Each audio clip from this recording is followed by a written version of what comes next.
Hey guys, welcome to the weekly tarot forecast for the Numinous week beginning March the 3rd.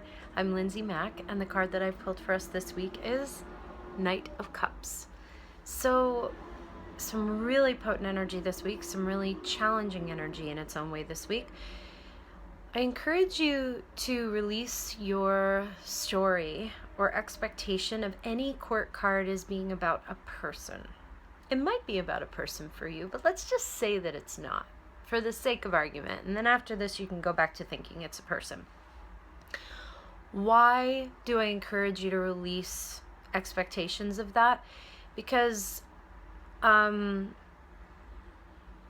it's much more powerful to relate a card to you than it is to give the power over to another person. It's easier to give the power over to another person. It seems like it might make more sense. It seems like it might be perhaps a little safer. But it really is about us first and foremost. Even if there is another person in your life, that person's just a mirror for you. So it's really about you. It's when we give our power over to other people again and again and again that it pulls us out of whatever medicine we're meant to really gain from that person. So what does that mean for us?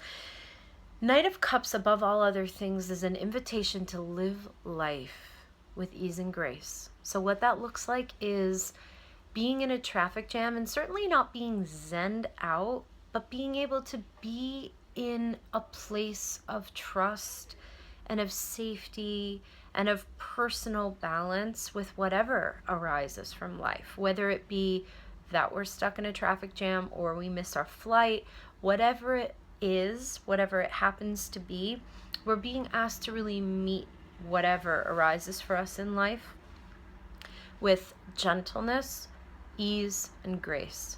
It's an invitation, the Knight of Cups. It comes bearing something.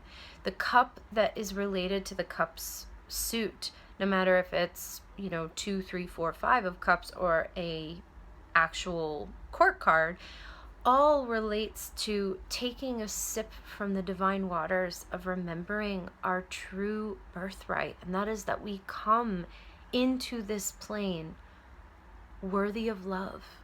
We come capable of finding that sacred balance of soul and of mind.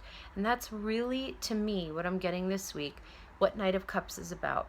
It's about being able to walk through the world in some way, because all the Knights are about action in some capacity. It's just the quality of action that changes with the suit. It's about our quality of action. So it's a very simple inquiry for us this week in terms of the astro tarot weather. There might be way larger energies happening, and I will share that when the energy most profoundly shifted that we all collectively felt in November, this is the card that I kept pulling again and again and again.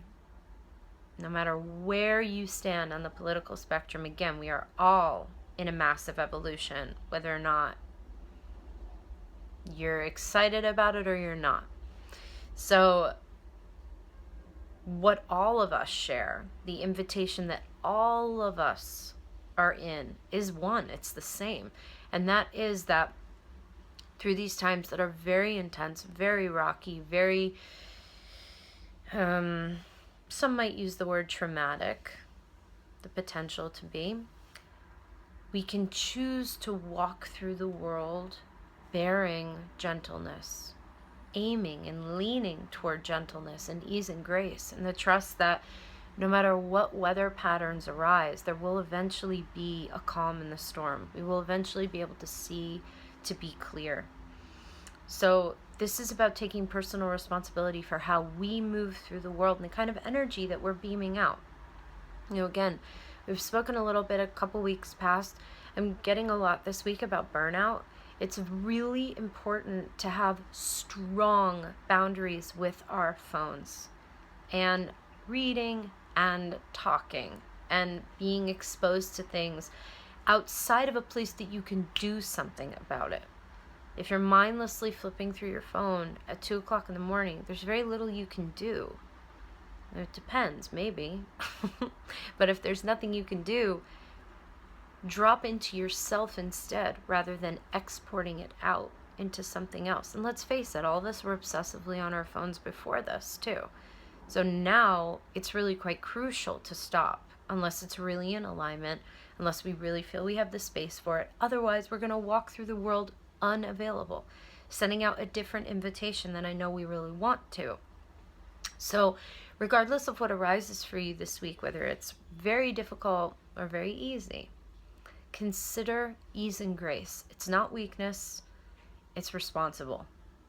So consider how you might wind up being asked to implant that in your life in some way. I'm excited to do it with you.